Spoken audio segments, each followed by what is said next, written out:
untuk mentranslate atau mengubah menjadi bahasa Inggris yang sesuai dengan si jurnal. Sesudah itu kita kirimkan kembali. Pada akhirnya revisi diterima. Setelah diterima, kita disuruh bayar sekian juta. Bahkan ada yang puluh juta. Akhirnya kita bilang, ya situ udah keluar uang banyak banget, masih suruh keluar uang lagi sekian juta. Akhirnya kita jadi pertimbangannya sangat berat. Nah itu kalau kita tahu dari awal, itu akan lebih menguntungkan jurnal-jurnal yang kita sasar. Baiklah, saya akan share slide. Nah, apakah slide saya dapat terlihat ya? Belum sebagai slideshow, Dok.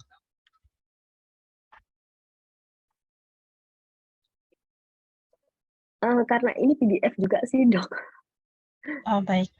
Ya, mungkin bisa di hide sidebar-nya supaya lebih Ya, besar. Ya, baik. silakan, Dok. Ya, ini lebih jelas ya. Nah, jadi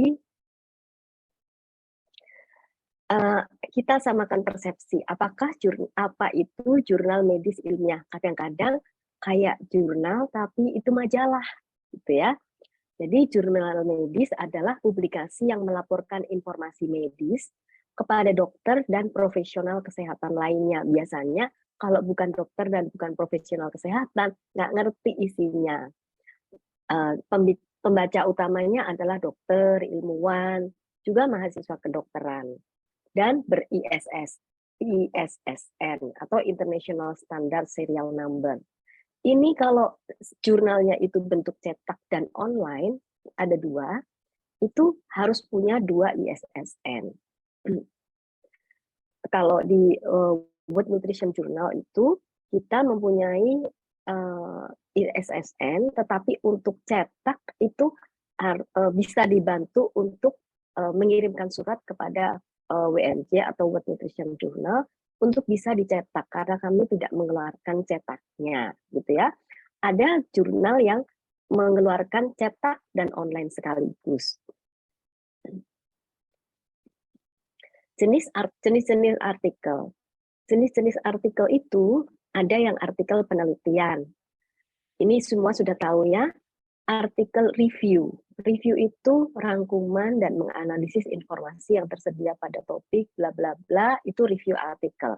Biasanya review artikel ditulis oleh penulis yang memang sudah sangat dipercaya, dan biasanya jurnal mengirimkan surat kepada penulis yang yang diharapkan menulis, baru nanti si penulis itu mengirimkan tulisannya. Kemudian ada konferensi kasus atau case conference atau laporan kasus. Atau juga ada yang disebut editorial.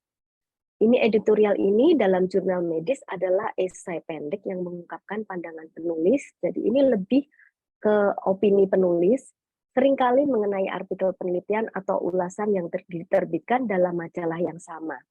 Editorial biasanya ditulisnya suka di depan sendiri, itu ya. Kadang-kadang oleh editor in chief atau editor di dalam tim atau penulis lain yang memang diminta untuk menulis di editorial.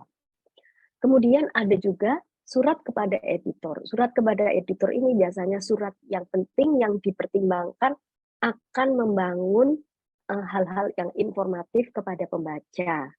Nah, ini biasanya diterbitkan juga surat kepada editor. Ini adalah artikel pada umumnya. Dan ada beberapa jurnal yang hanya memfokuskan pada beberapa jenis. Misalnya hanya artikel penelitian dan review artikel saja, tidak menerima laporan kasus. Atau ada jurnal yang hanya menerima laporan kasus saja, sehingga di sini teman-teman bisa memilih kalau punya laporan kasus, apa bisa diterima, jadi mesti dicek di jurnal itu. Jangan nanti sudah dikirim, dijawabnya 2 bulan kemudian, ditolak nggak, ternyata Majalah kami tidak menerima laporan kasus hanya seperti itu.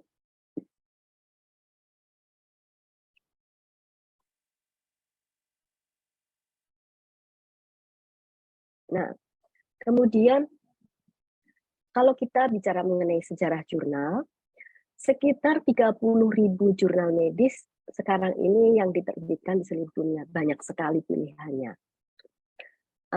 Salah satunya adalah World Nutrition Journal atau WNJ atau Meditech gitu ya. Nah, jurnal ilmiah pertama kali diterbitkan abad 17.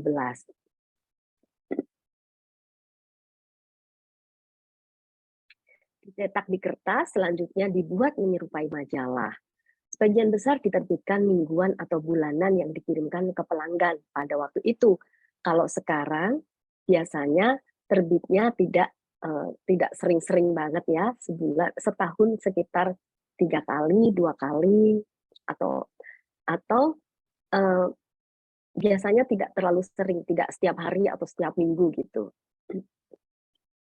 Pada akhir abad ke-12, sebagian besar pembaca jurnal medis membaca di komputer, tablet, dan smartphone. Jadi jurnal cetak itu sudah berkurang kegiatannya. Ada satu jurnal juga rekanan INA atau Indonesian Nutrition Association, yaitu jurnal Critical Care and Shock.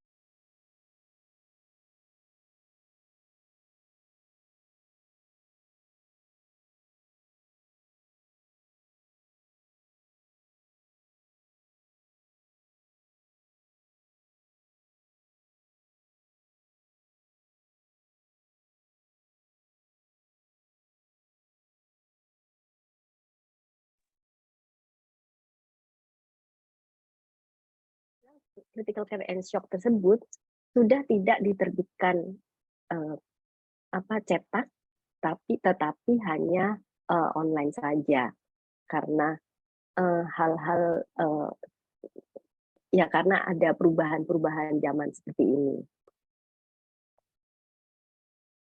Penerbitan jurnal. Masyarakat medis atau organisasi yang berfokus pada kegiatan biasanya yang melakukan penerbitan jurnal.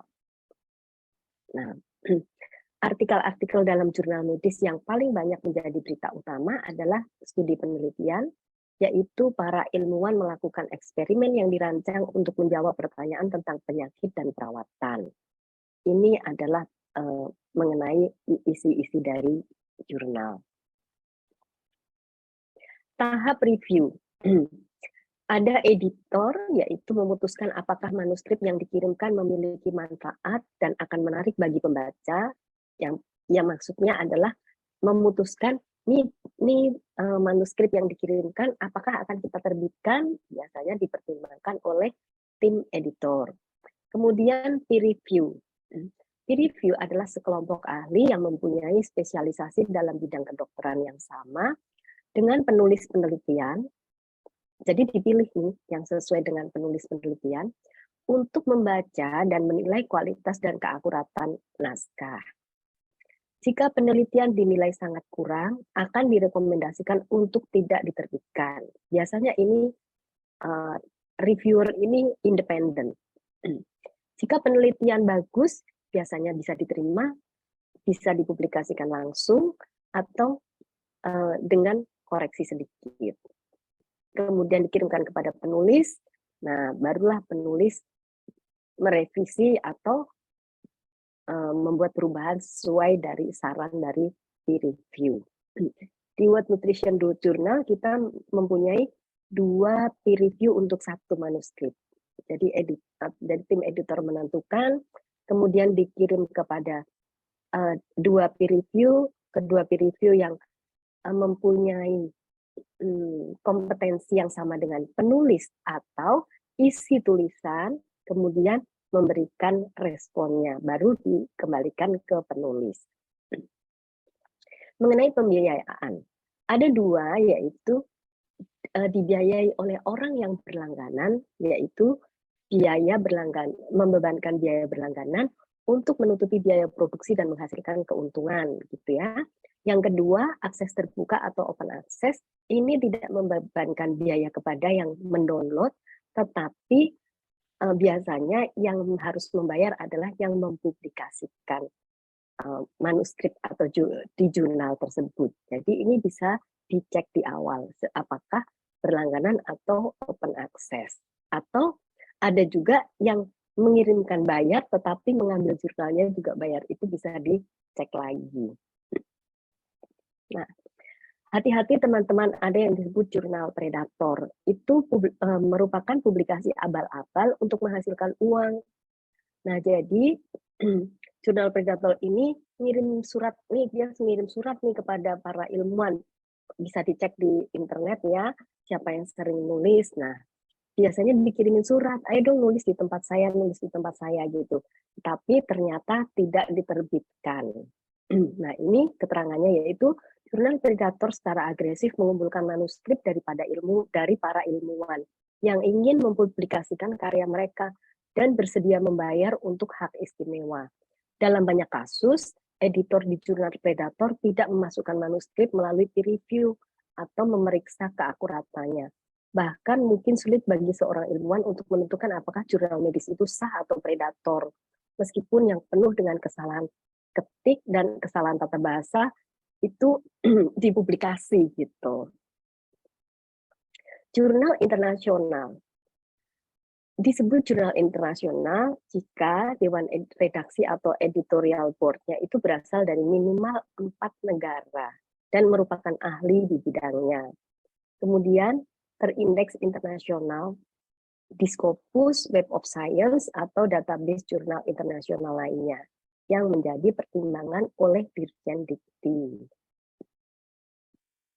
Nah, di World Nutrition Journal itu didirikan 2016 sebagai official journal dari Indonesian Nutrition Association. Ada 5 alasan kenapa alasan kuat mengenai WNJ ini.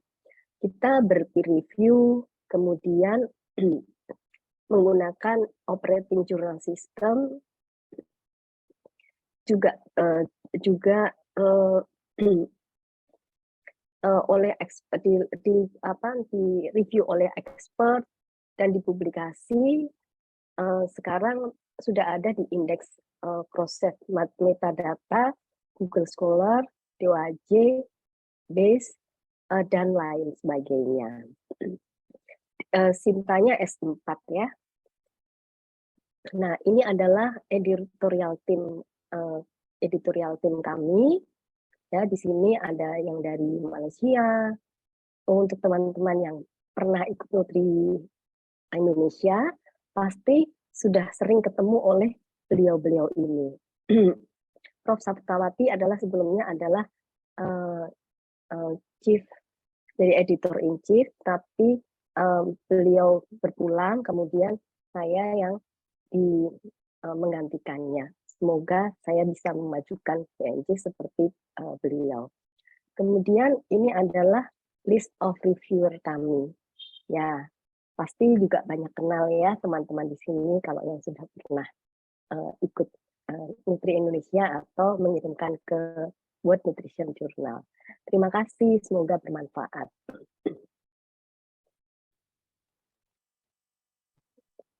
Baik, terima kasih banyak Dr. Lucy untuk penjelasannya yang saya harap sangat jelas ya mengenai apa itu disebut dengan internasional, jurnal predator, dan apa itu WNJ atau World Nutrition Journal. Ya, baik.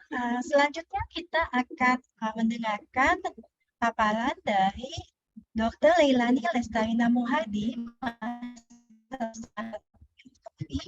mengenai cara mudah publikasi di jurnal internasional. Beliau akan berdasarkan pengalaman publikasi di lebih dari 25 publikasi jurnal internasional ya. Jadi nanti silahkan yang ingin bertanya apapun, tips and triknya bisa pada Dr. Leilani ya. Jadi Dr. Leilani adalah dokter umum lulusan Fakultas Kedokteran Universitas Indonesia waktu itu tahun ke-86. Kemudian beliau melanjutkan gelar magister gizi masyarakat dari Semiotermed tahun 1998. dan mendapatkan magister ilmu dari University tahun 2000. Beliau memiliki lebih dari 20 tahun pengalaman di bidang dan anak, khususnya untuk ibu hamil dan menyusui, balita, dan orang lanjut usia. Dan beliau juga telah mempublikasi lebih dari 25 artikel ilmiah di peer-reviewed jurnal internasional, dan beliau memiliki H-index 8. Beliau juga sudah menghasilkan buku dengan judul Langkah Mudah untuk Publikasi Ilmiah di Jurnal Ilmiah. Baiklah, silakan Dr. Lenani, kami silakan untuk menyampaikan paparannya. Terima kasih Dr. Dian atas penjelasannya. Selamat siang para peserta webinar hari ini. Pertama, saya hendak mengucapkan terima kasih yang sebesar-besarnya kepada Indonesian Nutrition Association, khususnya kepada Dr. Lucy, kepada Dr. Dian, dan kepada Ibu Mia yang sudah memberikan kesempatan untuk webinar hari ini dapat terselenggara dengan baik. Hari ini saya sebentar. Oke, mudah-mudahan bisa terlihat slide saya.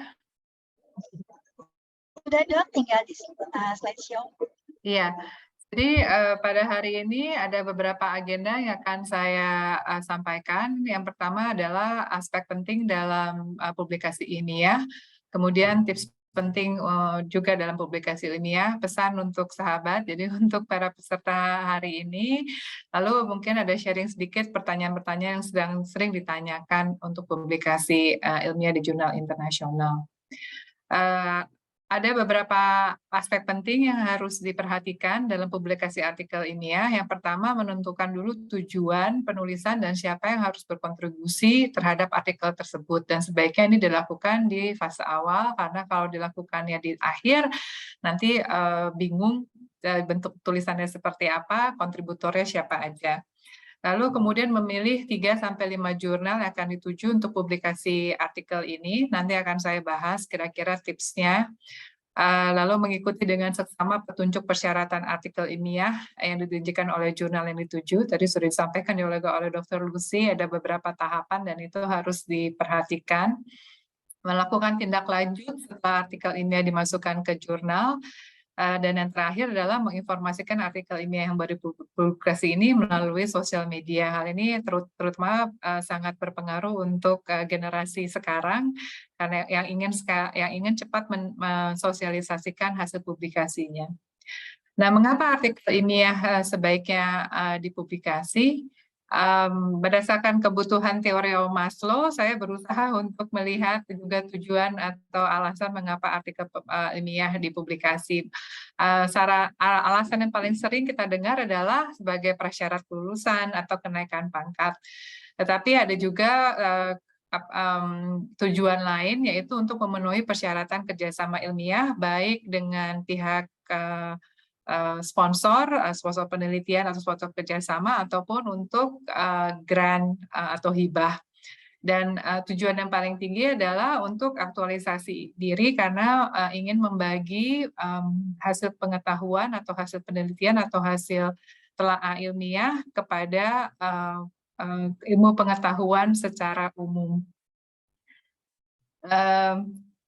Nah, berdasarkan artikel ilmiah apa saja yang bisa diterbitkan, tadi juga sudah disinggung oleh Dr. Lucy. Berdasarkan evidence-based medicine, ada beberapa artikel ilmiah yang bisa kita terbitkan atau bisa dipublikasi. Berdasarkan yang paling lemah tingkat evidence-based adalah pendapat ahli, dilanjutkan dengan serial laporan kasus, studi kasus kontrol, studi kohort, studi intervensi dengan acak ganda atau randomized control trial, dan yang paling tinggi adalah meta-analisis dan systematic review. Kenapa ini yang paling tinggi? Karena pada saat dilakukan meta-analisis itu biasanya pencarian bukti-bukti ini dilakukan dengan pendekatan terstruktur dan dengan menggunakan metode yang sudah baku. Dengan melihat jenis artikel ilmiah ini, maka dapat mulai diperhitungkan atau kira-kira diperkirakan jurnal mana yang hendak dituju untuk dapat mempublikasikan artikel yang kita sudah siapkan. Lalu Nah, biasanya yang paling banyak dilakukan adalah menggunakan atau melamporkan artikel studi intervensi ganda, studi kohort atau kasus kontrol.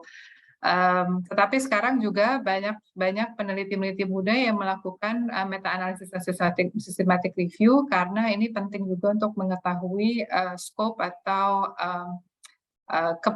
kemajuan terbaru di bidang tersebut atau di topik tersebut.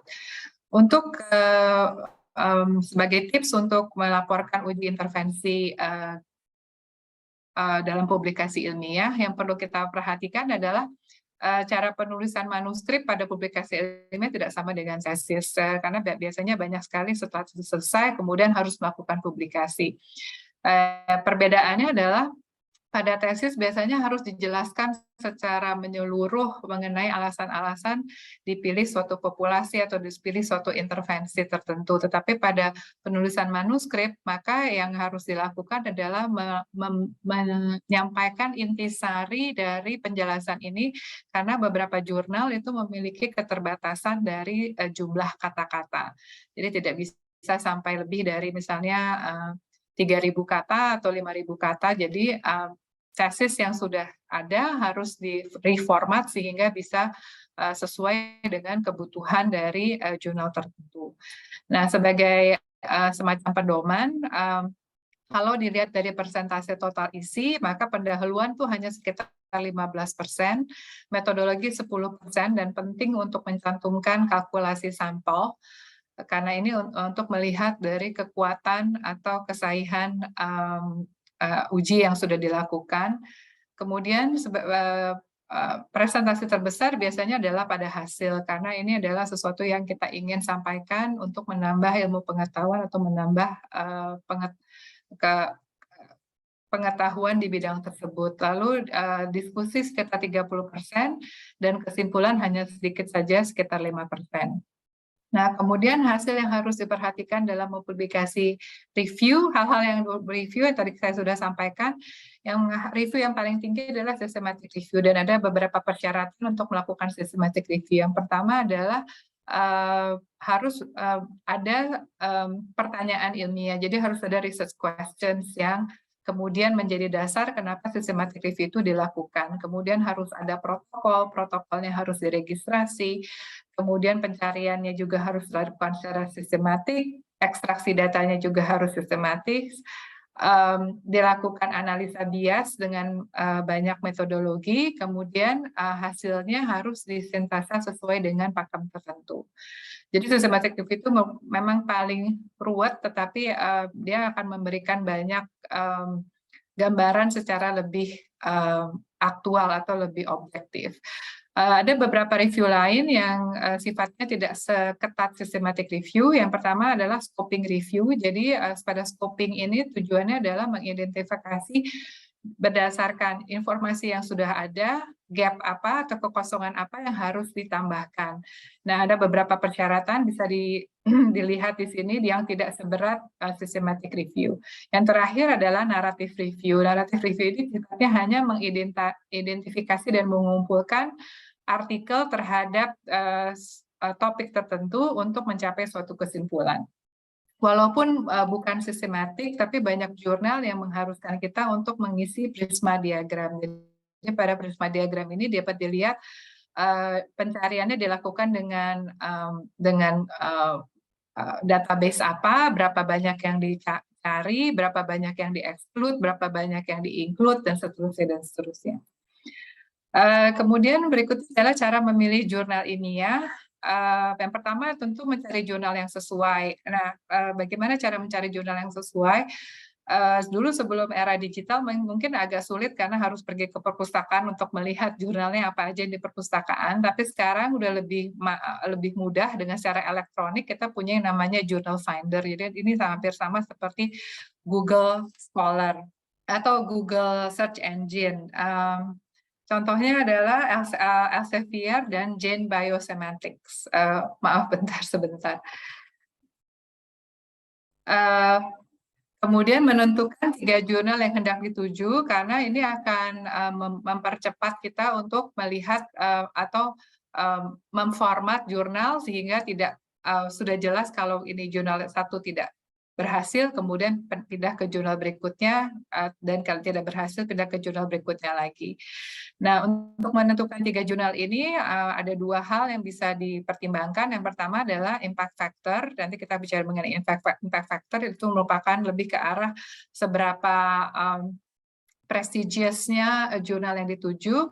Yang kedua adalah kecepatan waktu publikasi. Jadi biasanya jurnal yang open access itu lebih cepat. Ya, impact factor ini bisa dilihat dari beberapa list, yaitu SKI Imago ataupun Sinta.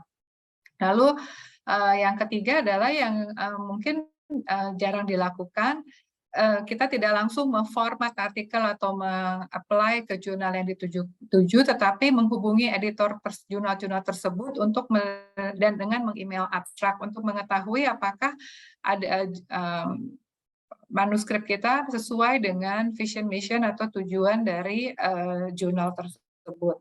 Baru yang terakhir adalah memformat artikel. Hal ini kenapa penting? Karena memformat artikel itu juga bukan suatu hal yang mudah dan membutuhkan waktu. Sehingga dengan mengetahui ada beberapa jurnal yang sudah memberikan respons yang positif, kita akan lebih mudah dan lebih cepat untuk mencapai publikasi ilmiah. Ini adalah salah satu contoh untuk mencari jurnal. Sebelah kiri ini adalah jurnal mengenai Elsevier, yang kedua adalah Gene Biosemantics. Jadi kalau kita masukkan keywords di jurnal di search engine ini, misalnya pada contoh ini adalah pengetahuan mengenai COVID-19 pada anak usia sekolah dasar dan pengaruh terhadap praktis mereka terhadap prevention dari COVID-19. Dan terlihat bahwa ada sekumpulan jurnal yang akan keluar dan bisa menjadi pertimbangan untuk ditanyakan ke editornya. Ini adalah contoh kalau jurnal Funder menggunakan Elsevier, di mana terlihat bahwa Elsevier akan hanya melihat berdasarkan database jurnal mereka. Jadi Elsevier adalah salah satu publisher yang mempunyai lebih dari 100 atau 150 jurnal.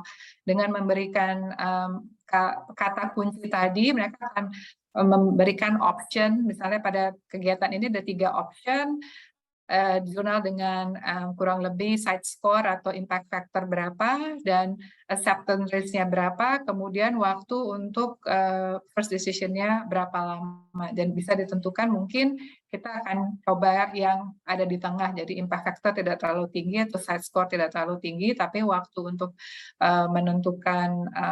menentukan apakah artikel akan diterima atau tidak lebih pendek. Yang kedua, berdasarkan dengan menggunakan Gene Semantics tadi, kemudian dilihat linknya dari SJR Imago atau Scopus atau Sinta. Nah, untuk menggunakan judul Knowledge and Practice for Prevention of COVID-19 ini ada dua cara. Yang pertama dilihat jurnal yang berada di topik medicine dan khususnya imunologi and allergy, dan lalu kemudian dilihat jurnal Q1, Q2, kemudian ditentukan kira-kira yang kita ingin sasar yang mana. Yang kedua adalah karena juga dilakukan di anak usia sekolah dasar, maka rute kedua adalah bisa juga melihat jurnal ranking dari sisi social science, terutama dari sisi pendidikan. Kemudian nanti kita akan shortlisted, akan melist kurang lebih 3 atau 5 jurnal yang kira-kira menjadi sasaran kita, lalu menghubungi editor jurnal, dan kebanyakan editor jurnal ini akan memberikan jawaban seperti contohnya yang saya sampaikan di sini.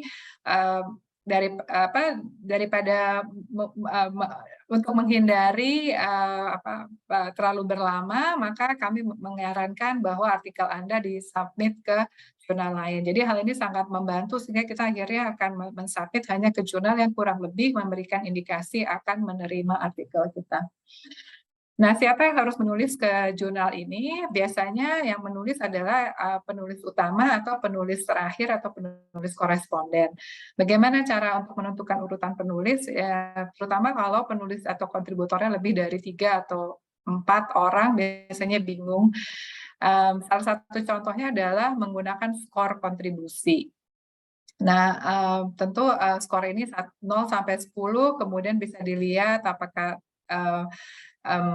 kontributor itu menulis manuskrip, terlibat pada konsep studi, menulis riset proposal, menganalisa data, menginterpretasi ada hasil, dan editing manuskrip, kemudian dilihat dari skor dan ditentukan siapa penulis utama atau penulis pertama dan siapa penulis terakhir dan penulis di posisi kunci lainnya. Yang keempat, tahap yang harus diperhatikan adalah memformat artikel sesuai dengan ketentuan jurnal. Nah, ini sebagai contoh adalah artikel dari Frontiers, di mana mereka mempunyai standar yang panjang.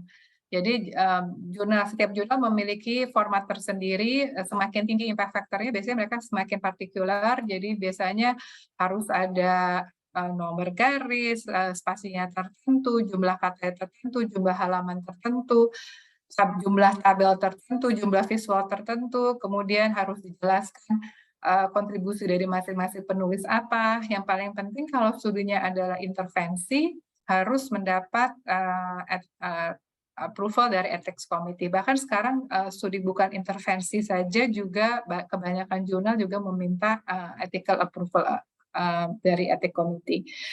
Yang keempat adalah referensi. Referencing style ini juga sulit karena setiap jurnal memiliki keinginannya sendiri atau memiliki persyaratannya sendiri. Ada jurnal yang menggunakan Vancouver, ada yang menggunakan author date.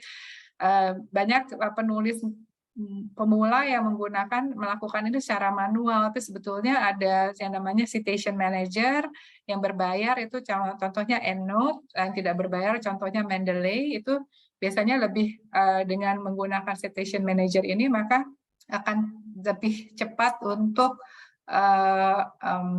dirubah jenis cara mereferensi. Lalu formulir hak cipta, dan kalau jurnal berbayar maka artikel atau processing charges-nya juga ditentukan dari awal.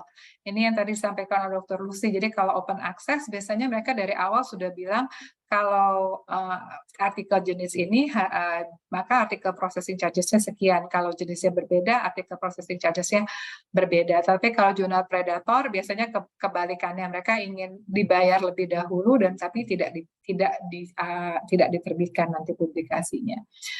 Nah, berapa lama waktu untuk mempublikasi? Nah, banyak yang mintanya cepat, tapi rasanya agak sulit. Salah satu contohnya kalau fase penulisan untuk studi intervensi biasanya sekitar 3-4 bulan, lalu memilih dan menulis ke editor sekitar 1 bulan. Lalu fase keputusan editor bisa menerima, nanti kita bisa diskusi lagi beberapa step, apakah diterima dengan revisi mayor atau minor, dan jadi proses ini biasanya bisa berkali-kali. Lalu yang terakhir adalah fase final, sudah diterima, kemudian dilakukan proofread, lalu publikasi artikel. Nah, kalau jurnalnya open access, elektronik biasanya cepat sekali, dalam 1-2 hari akan keluar. Jadi secara umum kurang lebih waktu publikasi untuk meta-analisis itu bisa sampai tahunan. Tapi untuk uji acak ganda atau case report atau komentari mungkin lebih sebentar, sekitar 6-9 bulan.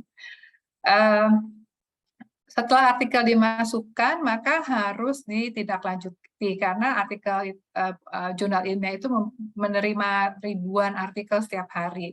Caranya adalah dengan melihat perubahan status di website jurnal. Kalau tidak ada perubahan status, biasanya setelah 4-6 minggu, maka kita dapat bertanya kepada editor di mana atau sampai di mana tahapan dari publikasi kita. Setelah menerima hasil review, maka ada 3 jenis, seperti yang saya sudah sampaikan. Yang pertama ditolak tanpa review. Nah, kalau berarti ditolak, berarti kembali lagi ke awal, di mana ada pilihan jurnal. Jadi kita akan coba masukkan ke jurnal dengan impact factor yang lebih rendah. Kalau diterima, maka ada dua hal. Bisa diterima dengan revisi mayor, artinya banyak sekali yang harus diperbaiki, diterima tapi banyak yang diperbaiki, atau revisi minor, hanya sekitar 10-15% yang harus diperbaiki dan sifatnya tidak major. Nah, pada saat menerima hasil review ini, maka asupan ahli harus dibahas satu persatu. Walaupun terkadang kita melihat bahwa asupan ahli itu tidak masuk akal, tetapi tetap kita harus merespons dengan baik sehingga artikel kita bisa diterima, dan juga mendiskusikan respons atau revisi dari artikel ini bersama dengan penulis lainnya. Setelah artikel diterima, memang kita akan selalu senang dan akan gembira, tetapi banyak hal yang juga masih harus dilakukan, terutama adalah dari melihat proofread, yaitu yang pertama adalah nama dan afiliasi dari kontributor itu harus betul. Kemudian ada beberapa hal lagi seperti saya sudah sampaikan di sini, dan yang terakhir adalah juga tidak lupa mencantumkan acknowledgement, conflict of interest, terutama kalau ada penulis dari pihak sponsor dan penyandang dana. Nah, kekurangan-kekurangan yang sering terjadi pada saat melakukan publikasi ilmiah adalah yang pertama, judul tidak sesuai dengan isi atau judul tidak lengkap. Jadi ada satu pakem yang kita bisa gunakan, ada disebut dengan PICO. Jadi pada saat judul itu harus menyebutkan populasi, intervensinya apa, pembandingnya apa, outcome-nya seperti apa. Lalu penulisan hasil penelitian biasanya tidak lengkap, terutama cara penulisan uji statistik dan interpretasi. Kalau datanya normal harus disebutkan mid plus minus SD, kalau datanya distribusi tidak normal biasanya median dalam kurung interquartile range. Kalau hasilnya signifikan, maka p-value harus dituliskan. Tapi kalau tidak signifikan, tidak harus dituliskan. Lalu penulisan diskusi biasanya juga tidak sistematis, dan terakhir adalah kendala bahasa. Kendala bahasa ini bisa diatasi dengan menggunakan freelance editor, jadi editor yang kita tahu memang mempunyai bahasa Inggris yang baik, atau editor independen, jadi editor bisa dicari di website yang memang memberikan jasa untuk editor, atau seperti yang disampaikan oleh Dr. Lucy tadi, beberapa jurnal itu sudah menunjuk editor yang mereka inginkan. Misalnya Frontier hanya menunjuk Editage atau Charles Wood Group. Hal penting yang harus diperhatikan adalah plagiarisme. Kita tidak mau dituduh mencuri ide atau karya orang lain. Jadi maksimum penggunaan kata-kata yang kita diperbolehkan itu sekitar 20%. Yang terakhir adalah predatory journal, yang tadi sudah disampaikan oleh Dr. Lucy, seperti kita lihat di sini, salah satu contoh email adalah mereka memaksa kita untuk menyampaikan artikel dan diberi batas waktu yang sangat sedikit. Pertanyaan yang sering ditemui, artikel saya sudah berkali-kali tolak tanpa alasan apakah masih bisa dipublikasi. Jawabannya tentu masih, tetapi jenis jurnalnya yang kita harus perhatikan. Yang kedua, apakah penulis terkenal harus selalu dimasukkan ke dalam artikel sehingga artikel kita bisa diterima? Jawabannya tidak selalu. Tapi tentu dengan penulis yang ahli di bidangnya, artikel kita jadi lebih tajam, jadi sehingga lebih mudah untuk diterima. Lalu beberapa bantuan untuk penulisan manuskrip adalah medical writer, ada ghost writer, tapi ada juga yang saya tawarkan di sini adanya scientific writing konsultasi, di mana bersifat konsultasi atau coaching. Juga ada buku yang sudah tadi disampaikan di awal, serta kalau ada pertanyaan yang mungkin tidak bisa dijawab saat ini, bisa di email ke Inanutri atau ke easywriting22@gmail.com. Demikianlah saya sampaikan, terima kasih banyak atas perhatiannya.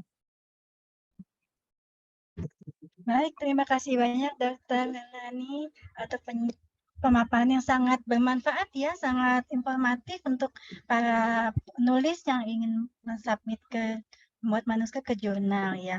Ini sudah banyak sekali pertanyaan, sudah ada raise hand juga. Mungkin saya bacakan dulu pertanyaan dari yang sudah bertanya pertama ya, yaitu dari saudara Emma menanyakan apakah di Indonesia ada jurnal predator. Nah, ini mungkin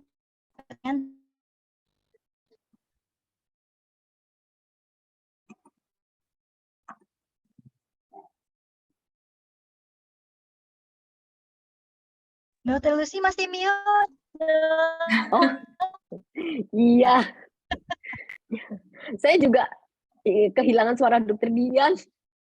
Ini jadi saya yang jawab dulu ya. Baik, ini teman saya nih di Ukrida nih, Dokter Dian. Dia juga aktif di penulisan. Jadi sebenarnya, bener ya, saya jawab dulu ya, Dokter Leilani, permisi ya.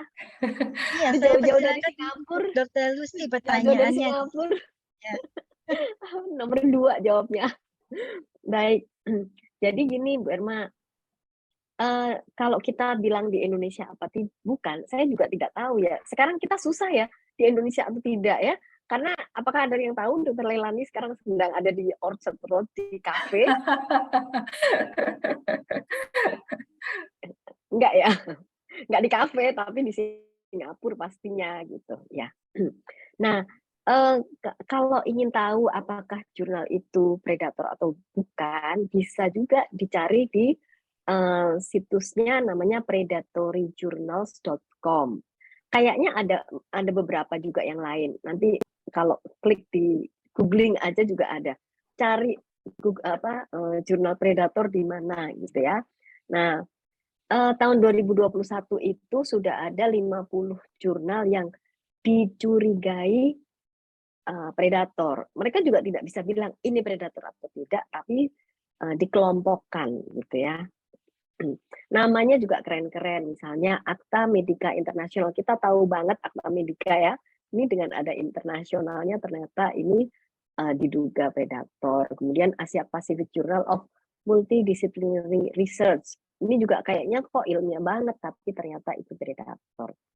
Nah, sehingga bisa dicek dari daftar-daftarnya. Dan tadi seperti dijelaskan oleh Dr. Leilani, kalau ngejar-ngejar banget, apalagi suruh bayar, nah lebih baik sekaligus cek. Jangan kirim artikelnya, karena artikelnya bisa dicuri oleh mereka, nanti dikirim ke jurnal lain. Itu Dokter Dian. Ya, terima kasih Dok. Ini juga dilanjutkan sebetulnya katanya apakah kalau misalnya ada itu tidak terakreditasi tinta ya? Apa mungkin bisa diketahui dari hal seperti itu ya Dok? Dok. Mungkin Dokter Leilani bisa menambahkan Dok? Ya mungkin kalau akreditasi Sinta saya juga agak kurang paham, jadi mungkin mesti minta bantuan Dr. Lucy. Tapi masing-masing akreditasi yang paling sering digunakan adalah sebetulnya Scopus dan Ski-Imago. Jadi kalau mereka sudah masuk ke Scopus atau Ski-Imago, walaupun Q4 itu sangat kecil kemungkinannya merupakan jurnal predator. Untuk syarat masuk ke Sinta, mungkin Dr. Lucy yang lebih ahli. Terima kasih Dok. Dr. Lucy mungkin menambahkan Dok. Jadi bagaimana mengenai apakah bisa diketahui dengan dicek dari akreditasinya gitu?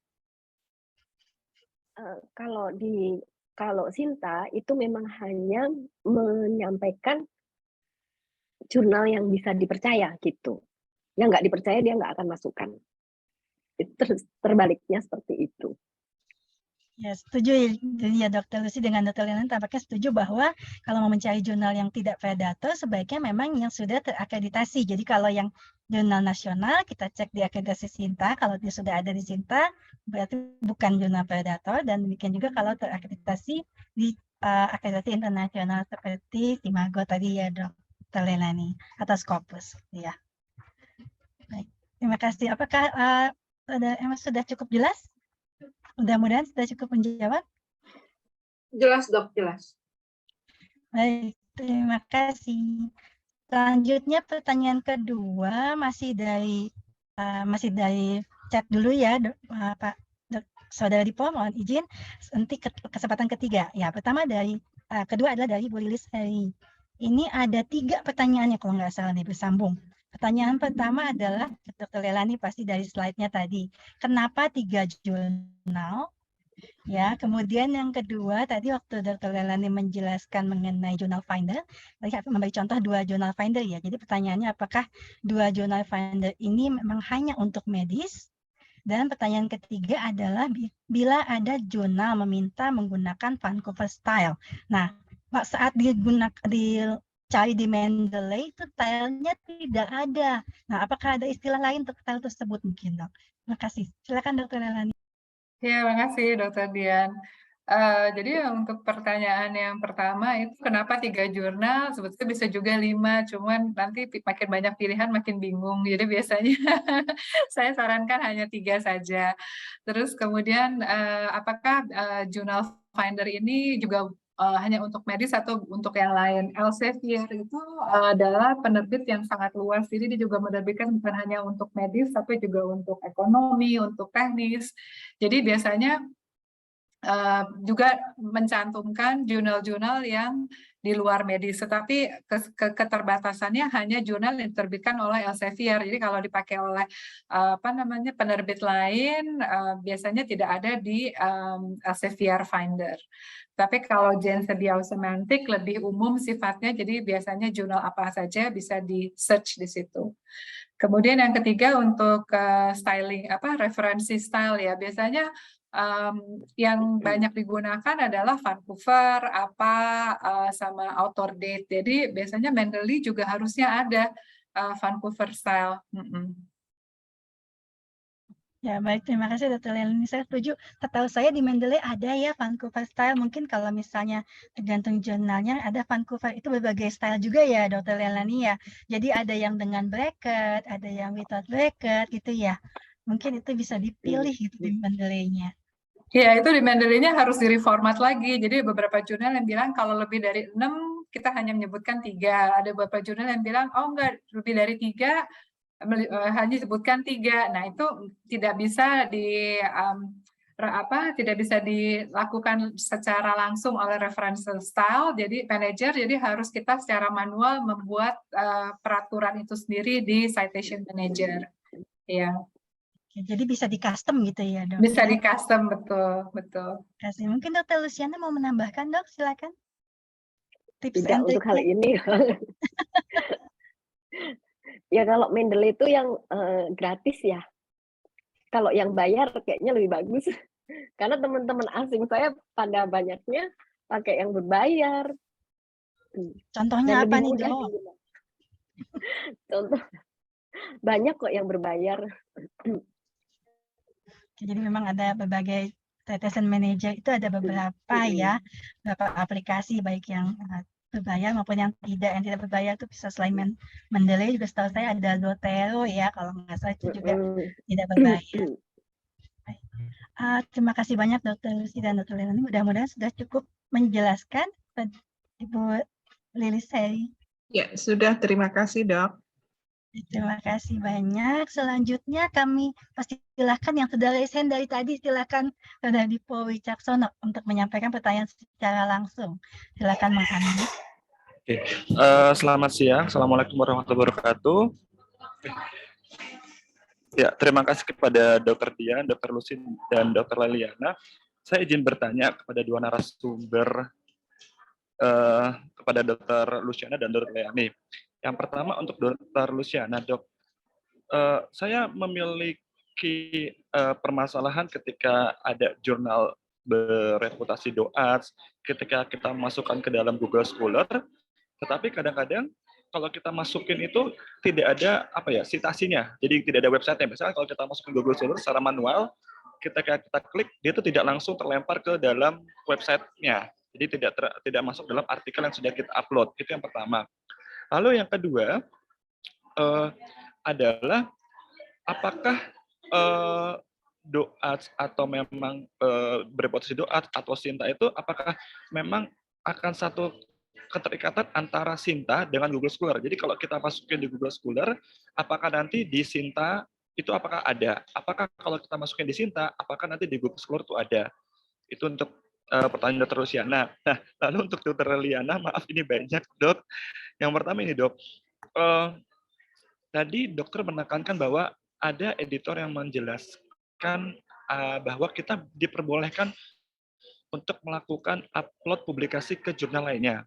Nah, sepengetahuan saya itu, yang saya ketahui, Dok ya, saya pernah mendapat masukan dari narasumber juga, kita masukin satu saja, satu yang kita yakini bahwa kita akan bisa gitu loh. Jadi kita tunggu sampai kita itu berhasil, tapi kita tidak bisa melakukan upload publikasi ke jurnal lain. Kenapa?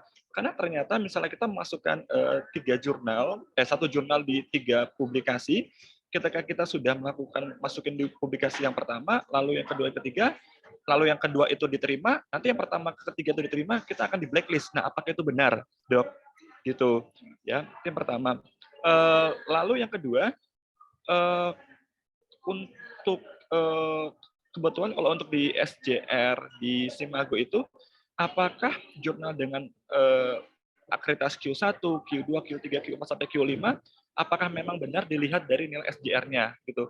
Karena kebetulan saya kan sedang lagi mengambil pendidikan doktoral, jadi saya diminta untuk melakukan systematic review atau meta analisis atau melakukan publikasi jurnal dari hasil disertasi saya yang isinya adalah kalau ketika tidak harus ujian terbuka harus masukkan jurnal internasional minimal Q1. Nah, apakah itu ada perbedaan antara Q1 yang SJR-nya kurang dari 0,5 dengan SJR lebih dari 0,5?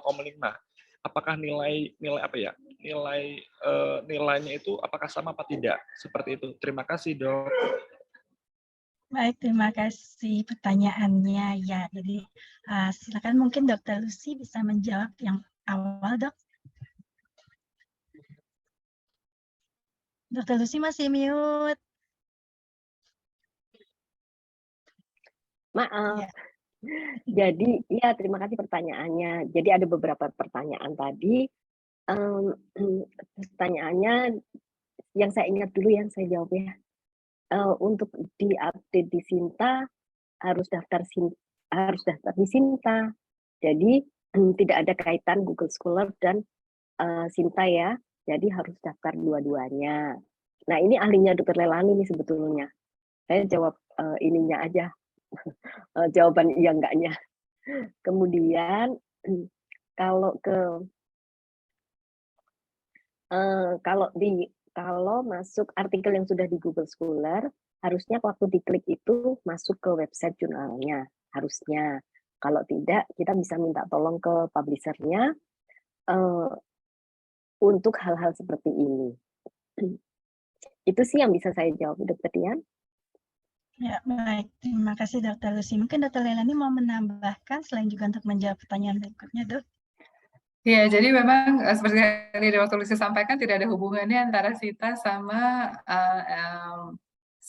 Google Scholar ya. Google Scholar punya search engine beda, Sinta punya search engine beda. Jadi kalau mau terdaftar dua-duanya, biasanya kalau Sinta mungkin caranya harus didaftarkan, tapi kalau Google Scholar biasanya kalau artikel kita sudah terpublish, Google Scholar akan pick up kecuali kalau memang gray literature, misalnya tesis, itu biasanya memang tidak akan di pick up oleh Google Scholar. Itu satu ya. Kemudian tadi ada pertanyaan mengenai, saya lanjut ya Dr. Dian ya, boleh silakan, ya? Dr. Leilani. Ya. Ya, tadi ada pertanyaan apakah 3 jurnal itu boleh dimasukkan bersama-sama. Mungkin tadi saya agak terlalu cepat menjelaskan. Jadi kita bukan tujuannya bukan memasukkan manuskrip kita ke 3 jurnal pada saat yang bersamaan, bukan itu, tetapi menanyakan kepada editor, jadi menulis email kepada editor jurnal yang kita pilih dengan mencantumkan abstrak apakah jurnal ini memang sesuai dengan interest dari atau publikasi kita sesuai dengan interest dari jurnal tersebut. Jadi memang tidak boleh kalau kita sudah masukkan di 1 jurnal kita masukkan ke 2 atau 3 jurnal lainnya, itu tidak boleh karena memang salah satu caveatnya adalah bisa di blacklist. Tetapi kalau kita menanyakan kepada editor dengan mengirim email dan mengirimkan abstrak itu diperbolehkan. Kemudian tadi ada pertanyaan mengenai apakah ada hubungannya SJR sama kuartal. Ya, biasanya SJR yang tinggi, kuartalnya juga tinggi. Kuartal cuma ada 4, Q1 jadi top 25%, Q2 top 50%, sisanya di bawahnya. Nah, tergantung dari domainnya, seperti tadi saya contohkan pada contoh saya, kalau sikap dan perilaku anak SD pada prevention COVID-19 misalnya, kalau kita daftarkan ke jurnal yang dilihat dari sisi medicine, dari sisi alergi imunologi, maka SJR pertamanya aja mungkin udah 35 Q1-nya skornya. Jadi dengan setengah itu kita mungkin baru bisa ke Q3 atau Q4 gitu. Tetapi kalau kita masukkan ke domain yang bersifat karena anak sekolah dasar, jadi di domain pendidikan atau edukasi atau social science, itu SJR-nya lebih rendah untuk Q1-nya. Mungkin dengan SJR hanya 2 atau 3, itu sudah masuk Q1 di domain edukasi. Jadi itu strategi lagi bagaimana kita mau mempublikasi hasil penelitian kita. Gitu, baik. Terima kasih banyak Dr. Leilani. Buat saya itu juga informasi baru sih ya. Mudah-mudahan menjawab Saudara Dipo. Terima kasih Dr. Luciana, Dr. Leilani, dan Dr. Dian atas jawabannya. Ya, jadi saya setuju tadi bahwa untuk yang Sinta dan yang Google Scholar itu memang tidak ada kaitannya ya rasanya, karena itu bagaimana kalau jurnalnya mendaftar untuk diakreditasi di Sinta berarti akan ada di Sinta. Tapi kalau misalnya tidak ya, dan itu juga bagaimana jurnalnya sendiri sepengetahuan saya mendaftar, jadi seperti untuk bisa terindeks gitu ya, terindeks DOAJ, terindeks Google Scholar itu harus ada dari jurnalnya sendiri yang melakukan pelaporan gitu ya Dr. Lucy ya. Mungkin saya tambahkan sedikit demikian. Ya, kemudian ini ada pertanyaan berikutnya dari Ana Dewayanti. Ya, bertanya pada Dr. Lucy mungkin ini ya, karena menanyakannya spesifik untuk jurnal WNJ nih. Jurnal WNJ menerima artikel penelitian tentang herbal terhadap antioksidan, antidiabetik, anti kolesterol dan lain-lain yang dilakukan secara in vivo menggunakan hewan coba atau tidak nih dok? Iya, sebenarnya jadi World Nutrition Journal itu fokusnya nutrisi. Sebenarnya hal ini adalah lebih abu-abu ya, bisa dibilang nutrisi tetapi herbal juga, dan bisa farmasis juga. Mungkin bisa diterima di WNJ, nanti tergantung pada editornya. Jadi apakah ini kalau syarat-syarat semua dipenuhi, mungkin ke tiga jurnal yang saya tadi sebutkan, misalnya ke farmasi, ke herbal, atau ke nutrisi, bisa diterima. Gitu. Malah bisa diterima tiga-tiganya, bingung nanti mau gimana. Baik, terima kasih Dr. Lucy. Jadi mudah-mudahan menjawab untuk Dr. Ana Dewayanti. Ya, terima kasih dok.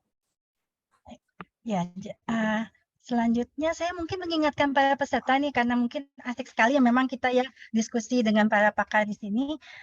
Lupa mengisi link absen tampaknya. Dari panitia saya dapat informasi belum ada yang ngisi link absensi, jadi tolong diisi ya. Ada di chat, silahkan diklik untuk diisi. Ya, berikutnya pertanyaan dari Saudari Nur Handayani. Menanyakan mengenai untuk hasil penelitian, bila tidak ditemukan hasil signifikan, apakah masih bisa dipublikasi? Mungkin bisa dibantu Dr. Leilani. Kayaknya ini Dr. Dian juga bisa jawab langsung.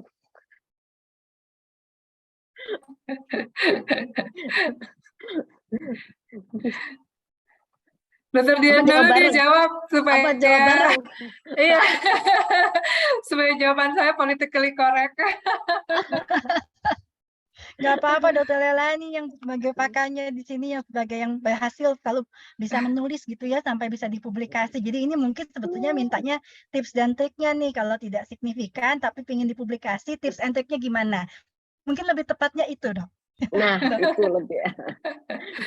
Ya, tergantung hasil negatifnya itu sesuai atau tidak sesuai dengan ilmu yang sudah ada gitu ya. Kalau memang itu bersifatnya kontra, artinya semua mengatakan positif tetapi hasil penelitian kita mengatakan sebaliknya, maka sebaiknya dipublikasi karena itu memiliki nilai. Artinya bahwa mungkin kita ada hal yang terlupakan atau tidak terpikirkan oleh penelitian sebelumnya sehingga kita memberikan hasil yang berbeda. Tetapi kalau hasil dari penelitian sebelumnya juga sudah negatif, hasil kita juga negatif, tidak ada new news, tidak ada nilai berita yang baru, ya akan lebih sulit untuk kita melakukan publikasi.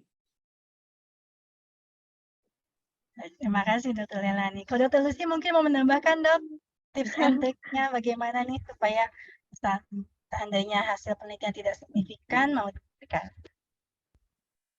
Iya, sebetulnya sama seperti Dokter Leilani ya. Jangan khawatir, tidak signifikan itu tidak diterima karena tidak harus signifikan karena penelitian yang baik itu apa yang kita lakukan itu mengikuti metode yang kita buat. Dan metode itu bisa dibuat dengan baik kalau teorinya itu bagus. Karena pada waktu saya kuliah S3 pernah dicontohin ada satu penelitian zodiak dengan penyakit signifikan, tapi kan nggak ada hubungannya gitu. Jadi meskipun signifikan, kalau tidak ada hubungan di teorinya itu juga dianggap tidak benar. Jadi seperti tadi Dokter Leilani. Dan yang terakhir ini ada satu publikasi yang cukup ramai ya mengenai vitamin dosis tinggi untuk COVID-19. Pada waktu COVID itu kan vitamin dosis tinggi lagi ramai banget gitu ya. Sekarang udah keluar nih jurnalnya, tidak signifikan untuk menyembuhkan atau untuk terapi. Tapi ini lagi diikuti lagi. Juga banyak jurnal, juga banyak penelitian yang tidak signifikan, yang kemudian menjadi membalikkan praktek tata laksana. Misalnya pada waktu sebelumnya, infus albumin itu sangat baik untuk resusitasi, untuk perbaikan status gizi. Setelah ada satu penelitian pada zaman waktu itu saya sama Dokter Leilani masih sama-sama muda belajar critical care tuh. Ingat ya Dokter Leilani. Terus di situ keluar statement albumin itu tidak bermakna. Nah, barulah dibalik semua. Nah, itu jadi sebenarnya mungkin penelitian kita bisa menjadi satu mahakarya barangkali. Ya, baik, terima kasih Dr. Lucy dan Dr. Leilani. Jadi bukan berarti tidak bisa ya, tapi perlu ada tips dan trik bagaimana kita untuk bisa mempublikasikannya. Antara lain pertama tadi metodenya harus baik dan benar, harus ada sesuatu yang baru gitu ya yang bisa kita sampaikan walaupun itu tidak signifikan. Mohon maaf Dr. Leilani dan Dr. Luciana, sebenarnya waktu sudah habis, tapi ada satu pertanyaan lagi ya Dr. Leilani nih dari Dr. Emma lagi. Dr. Emma Maxcoli sekali lagi menanyakan bahwa bila penelitian hewan coba itu kan umumnya menggunakan minimal sampel sesuai rumus sampel Federer. Kita tutup di saya.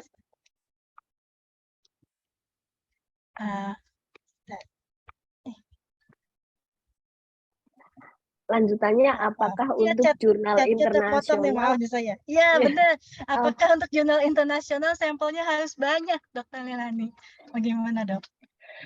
Sebetulnya pada saat metodologi harus dijelaskan kenapa kita mengambil sampel size itu. Jadi tidak harus banyak, selama ada justifikasinya, kenapa ada alasannya, maka biasanya bisa diterima.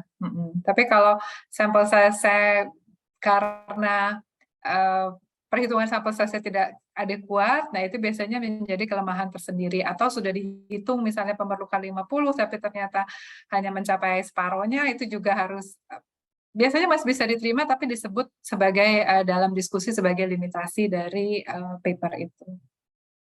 Ya, jadi untuk sampel tentunya sesuai dengan rumus jumlah sampelnya ya, Dok. Dan harus dituliskan, iya. Setuju Dok, dan setahu saya ini kalau untuk hewan coba itu ada etiknya juga ya, dan di etik itu ada juga batas maksimalnya justru malah setahu saya ya Dr. Leilani. Betul, iya. Dan etik approval-nya juga harus dicantumkan. Ya, sehingga nanti bisa jadi dasarnya mengapa jumlah sampelnya mungkin misalnya bila tidak mencapai yang jumlah sampel sangat banyak itu seandainya sudah mendapat batasan dari komite etik misalnya begitu ya Dr. Leilani. Betul, malah sebaliknya bisa ditanya juga kenapa mengambil sampelnya jadi berlebihan padahal yang diminta hanya misalnya terbatas begitu. Itu juga bukan menjadi keunggulan, malah menjadi limitasi. Ya, jadi harus pas. Setuju Dok, terima kasih banyak Dr. Leilani. Jadi untuk sampel mesti pas gitu ya. Semoga sudah menjawab Dr. Emma.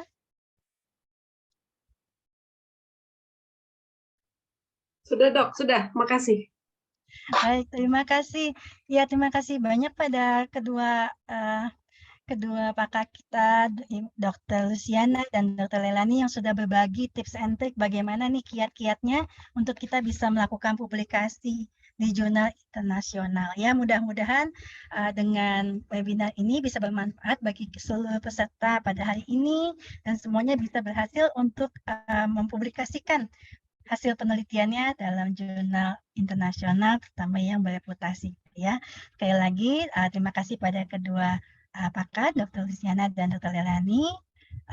Saya Diana Fita Chandra undur diri. Terima kasih banyak. Saya kembalikan kepada panitia Ibu Mia Puspitarati dari INA. Silakan. Ya, terima kasih banyak Dr. Dian. Mungkin sebelumnya boleh saya minta foto dulu untuk Dr. Dian, Dr. Lucy sama Dr. Leilani. Bisa lihat ke kamera, kita foto dulu. Saya hitung 1, 2, 3. Oke, mungkin untuk peserta kalau mau mungkin bisa foto bersama, kalau boleh menyalakan videonya, kameranya, biar kita bisa foto bersama. Ini ada 38 nih, saya mau coba pakai yang gambar classroom, biar seru. Apakah bisa dinyalakan? Oke, mungkin ada yang masih yang mau nyalakan lagi, mungkin saya tunggu sampai 5 detik ya. 1, 2, jadi lucu ya. Ya, 4, 5. Bagus. Mungkin masih ada yang mau menyalakan lagi biar bisa masuk kelas. Ya, yang mau masuk kelas silakan. Ayo diposisikan. Sudah, posisinya udah oke. Baik. Saya hitung 1, 2, 3. Mungkin sekali lagi masih ada yang mau join di di kelas. Oke, satu lagi. Sekali lagi. 1, 2, 3. Ya, baik. Terima kasih semuanya. Oke, saya stop image-nya dulu. Sebentar. Oke. Ya.